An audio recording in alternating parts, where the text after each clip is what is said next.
Hi friends, ఈరోజు అమ్మవారు 5వ రోజు ప్రసాదం దద్దోజనం.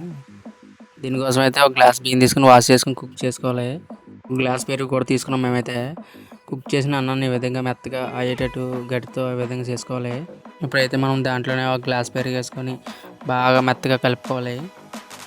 చూడండి, ఆ విధంగా బాగా కలుపుకొని మనకి రుసుకు సరిపడినంత కొద్దిగా సాల్ట్ వేసుకొని బాగా కలుపుకొని పక్కన పెట్టుకోవాలి.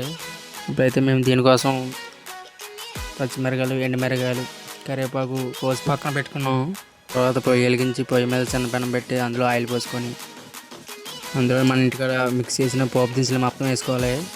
తర్వాత మనం కోసి పెట్టుకున్న ఎండుమిరకాయలు, పచ్చిమిరకాయలు, కరివేపాకు అన్నీ ఒకటి కింద వేసుకొని బాగా కలుపుకోవాలి. ఈ విధంగా కలుపుకొని ముందుగా మనం కలిపి పెట్టుకున్న పెరుగన్నంలో ఇది పోపు మొత్తం వేసి బాగా కలుపుకోవాలి.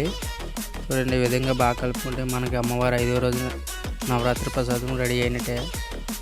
ఇలాగే మీరు కూడా సింపుల్గా అమ్మవారి 5వ రోజు నవరాత్రి ప్రసాదం రెడీ చేసుకోండి దద్దోజనం.